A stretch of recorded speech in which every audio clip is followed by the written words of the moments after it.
Voting लगातार चल रही है। आरएसएस प्रमुख मोहन भागवत ने मतदान शुरू होते ही मतदान केंद्र वो पहुंच गए और अपना वोट उन्होंने डाला। वहीं अजीत पवार ने भी वोट डाला। मतदान के बाद उन्होंने क्या कहा, सुनाते हैं आपको उनका बयान।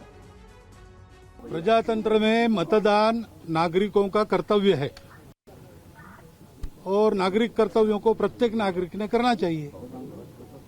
इसलिए जहां जहां जब जब मेरा मतदान है मैं वहां जाके पहले वो काम कर लेता हूं दिन में, बाकी सब काम बाद में करता हूं। अभी मैं बहुत दूर था, उत्तरांचल में था। एक दिन मेरे कार्यक्रम का कम करके केवल इसके लिए मैं कल रात को आया हूं और आज चला जाऊंगा। तो मतदान ये कर्तव्य है, मतदाताओं ने मत देना चाहिए। ये मैं बोलता हूं तो मुझे करना है। हमने काम किया है, आगे भी हम काम करना चाहते हैं। हमारा आगे क्या डेवलपमेंट करना है उसके बारे में हमने विजन, हमारा विजन में सब कुछ है। तो ये सब करते हुए हम देखेंगे अभी आगे कैसा करने का, क्या करने का। मुझे यहाँ के बारे में अगर आप पूछे तो बारामती के वोटर, बारामती के लोगों के ऊपर और वोटर के ऊपर मुझे पूरा भरोसा है, विश्वास है। अच्छे वोटों से वो मुझे जिता के 8वीं बार असेंबली में भेज देंगे। तो लगातार मतदान के बाद प्रतिक्रियाएं भी सामने आ रही है। हमारे साथ स्टूडियो में हमारे दो खास मेहमान भी इस वक्त जुड़े हुए हैं। जयशंकर गुप्ता वरिष्ठ पत्रकार और हर्षवर्धन त्रिपाठी वरिष्ठ पत्रकार हमारे साथ इस वक्त स्टूडियो में मौजूद हैं। उनके पास जाने से पहले मैं रजनीश रंजन के पास जाऊंगा। रजनीश, तस्वीरें दिखाइए सुबह की, क्या है मतदान की आज तस्वीरें, मतदाता क्या दिमाग में लेकर वोट डालने आज पहुंच रहे हैं? बिल्कुल, देखिए बारामती से सीधी तस्वीरें आपको दिखाते हैं। बहुत उत्साहित मतदाता हैं जिन्होंने सबसे पहले अपना वोट दिया है। और ख़ास बात यह है कि ये शरद पवार, अजीत पवार, बल्कि आप कहें कि फैमिली, जो पवार फैमिली है, उनके गांव का ये बूथ है, काठेवाड़ी का। और यहाँ के लोग क्या सोचते हैं? सर, देश में तो ये चल रहा है कि परिवार आपस में लड़ रहा है, आप लोगों के मन में क्या चल रहा है? देश में क्या चल रहा है कि परिवार एक दूसरे के खिलाफ चुनाव लड़ रहा है। गलत बात है। परिवार वाले अलग नहीं। चुनाव के मुद्दे क्या हैं? किन मुद्दों को? चुनाव के मुद्दे विकास के हैं। जो अजीत पवार साहब ने 30 बरस पहले इस बारामती परिसर में जो विकास किया वो अनमोल है। सभी रास्ते, गांव, स्कूल, खेती का विकास का मुद्दा है। सर, आपसे जानना चाहेंगे, शरद पवार साहब ने अपने आखिरी चुनावी भाषण में कहा कि एक युवा नेता हैं योगेंद्र, उनको मौका मिलना चाहिए, पढ़े लिखे हैं। उनके अपील का कोई असर यहाँ पर दिखाई देगा? युवा तो बारामती तालुके में लाखों में है। अच्छा, तो इनको भी मिलना चाहिए ना। फिर अकेले एक युवा को क्यों, उनके घर के युवा को क्यों? इधर खड़े तो 10-15 युवा तो यहाँ भी मिलेंगे आपको, और पूरे तालुके में तो लाखों में युवा है। यानी शरद पवार के अपील का असर नहीं है और लड़ाई बहुत आसान भी नहीं है। बिल्कुल आसान नहीं है और एकदम सीधी लड़ाई है। कोई कांटे की टक्कर बिल्कुल कुछ नहीं है। दादा बहुत वोटों से जीत के आएंगे, आपको 23 तारीख को समझ में आ जाएगा। आप लोगों के मन में क्या चल रहा है यहाँ पर चुनाव को लेकर? क्या मुद्दे हैं जो खास तौर पर आप लोगों को प्रभावित करते हैं, या वोट देने से पहले जिनके बारे में आप सोचते हैं और उस आधार पर अपना वोट देते हैं? अभी जो हम 35 साल से देख रहे हैं, जो हमारे यहाँ जो विकास चल रहा है, बारामती, काटेवाड़ी, सब उस विकास के पीछे सब जनता है। अभी यहाँ तो कोई, हमको ऐसा नहीं लगता है कि यहाँ कोई कांटे की टक्कर होगी या नहीं। और आगे भी विकास है, नाजी दादाजी करेंगे, ऐसा सब लोगों की सोच है। कुछ और लोगों से बात कर लें, करुणा, अगर आपके पास समय है।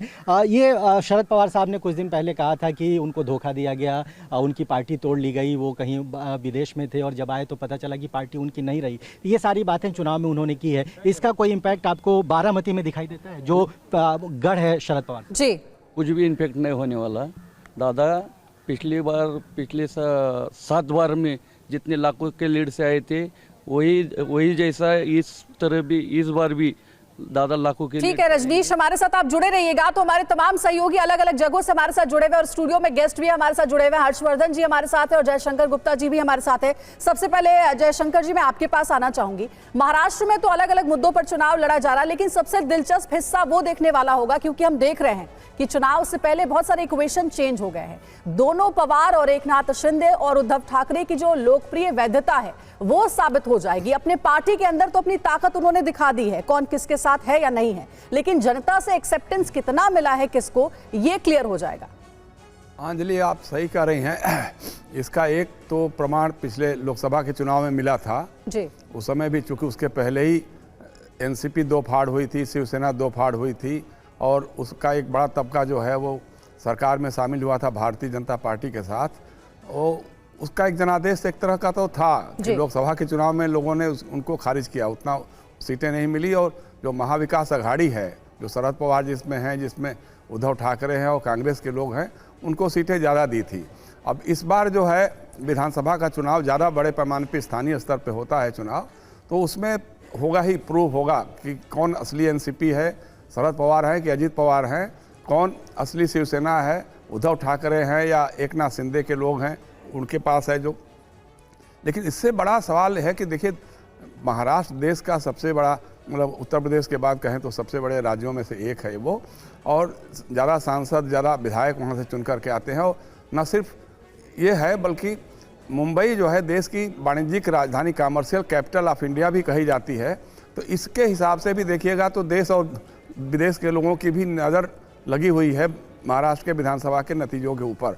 अब आज जिस तरह का मतदान होगा, आपने कल देखा जिस तरह से भारतीय जनता पार्टी के एक महासचिव पैसों की गड्डियों के साथ उनके ऊपर छापा पड़ा और लोगों ने ये किया, वो इतना बड़ा स्टेक हो गया है कि लोग, आरोप लग रहा है कि करोड़ों करोड़ रुपए बंट रहे हैं। अब दोनों खेमों से बंट रहे होंगे, इसमें तो दो रानी, हर चुनाव में ऐसा होता ही है। तो लेकिन अब जो पकड़ा गया तो सामने आ गया है। इसके अलावा जिस तरह के नारे लगे हैं, कटोगे तो बंटोगे और इस एक रहोगे तो सेफ रहोगे। अब लेकिन जो देखने को मिला धरातल पर अभी तक का, वो ये रहा है कि कटोगे तो बंटोगे का असर एनडीए पर ज़्यादा हो गया है। एनडीए में अजीत पवार ने साफ साफ विरोध कर दिया, कहा इससे हमारा कोई लेना देना नहीं है। भाजपा के अंदर भी पूनम महाजन, पंकजा मुंडे जैसे लोग, जो पार्टी के लोग हैं, वो लोग भी कह रहे हैं कि नहीं, ये उत्तर प्रदेश का नारा हो सकता है, हमारे महाराष्ट्र में नहीं चलेगा। तो इस तरह की चीज़ें हुई हैं। फिर दूसरा है कि मुख्यमंत्री के नेतृत्व में चुनाव लड़ा जा रहा है, और भारतीय जनता पार्टी ने कह दिया है कि साहब जिसको जितनी सीटें ज़्यादा मिलेंगी वही उसी का मुख्यमंत्री होगा। तो जाहिर सी बात है कि आप 148 सीटों पे लड़ रहे हैं, बाकी लोग तो उसके आधे भी, दोनों मिल करके भी आधा सीटों पे नहीं लड़ रहे हैं। तो उसमें तो जाहिर सी बात है कि भारतीय जनता पार्टी के लोगों को ही के ही विधायक ज़्यादा जीत करके आएंगे, अगर बहुमत मिलने की बात आती है तो उसमें मुख्यमंत्री फिर उनका भाजपा का होगा। तब एकनाथ शिंदे क्या करेंगे, तब अजीत पवार क्या करेंगे, ये भविष्य की बातें हैं। ये नतीजों के बाद के जरूर सवाल हैं और ये पार्टियों के घटक दलों के सामने ये प्रश्न होगा। हर्षवर्धन जी, सीधे सीधे डिवाइड करके आपसे पूछूं कि महाराष्ट्र का ये चुनाव जो है फैक्चुअल है या इमोशनल है? मतलब कि जब मुद्दे होते हैं फैक्चुअल की, भाई महंगाई है, ट्रैफिक की समस्या है और बेरोजगारी की समस्या है, किसानों की समस्या है, ये सारी समस्याओं की बात होती है। लेकिन ज्यादातर मुद्दे हम देख रहे हैं कि परिवार बट गया, गद्दारी हो गई, वही सारी चीजें आ रही है। तो ये इमोटिव वोटिंग हो रही है या फिर आप फैक्चुअल वोटिंग की तरफ देख पा रहे हैं महाराष्ट्र के इस चुनाव को?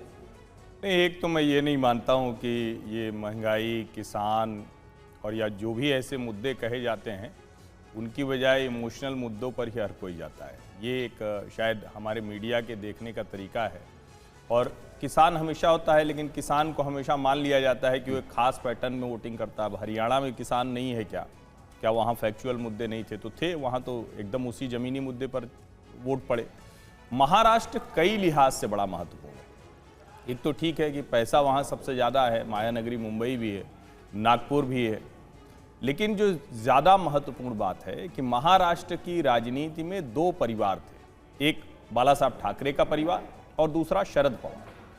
बाला साहब ठाकरे नहीं रहे, उनकी विरासत को उद्धव ठाकरे आगे बढ़ा रहे हैं और उन्हीं के परिवार का एक सिपह सलार एकनाथ शिंदे उनको लोकसभा चुनाव में मात दे चुका है। ये फैक्ट के तौर पर जानकारी सबको होनी चाहिए कि जो लोकसभा के चुनाव हुए उसमें गठजोड़ के तौर पर भले एनडीए कम रहा, लेकिन एकनाथ शिंदे कम सीटों पर लड़कर बेहतर चुनाव प्रदर्शन किया उन्होंने उद्धव ठाकरे से। अजीत पवार पूरी तरह से अपने चाचा से पिट गए।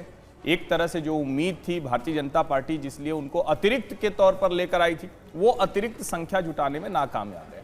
अब ये जो विधानसभा का चुनाव है ये तय कर देगा कि दोनों शिवसेना और एनसीपी में से किसका राजनीतिक भविष्य बचने वाला है, नंबर एक। नंबर दो, ये महाराष्ट्र की राजनीति क्या देश के दूसरे हिस्सों की तरह नेशनल पार्टीज की पॉलिटिक्स की तरफ जाएगी क्या? ये दो बड़े प्रश्न हैं और ये सिर्फ महाराष्ट्र से नहीं तय होगा, झारखंड में भी यही सवाल है जो लोगों को समझ में आ रहा है। और देखिए, मुद्दे तो निश्चित तौर पर क्या घुसपैठ मुद्दा नहीं होगा, और बटोगे तो कटोगे। इस पूरे चुनाव में जिस तरह से विपक्ष ने प्रतिक्रिया की है, ये सूत्रवाक्य की तरह काम कर रहा है। कितना उसका असर होगा वो तो 23 को ही पता चलेगा। बिल्कुल, बहुत अच्छे से डिटेलिंग आपने की।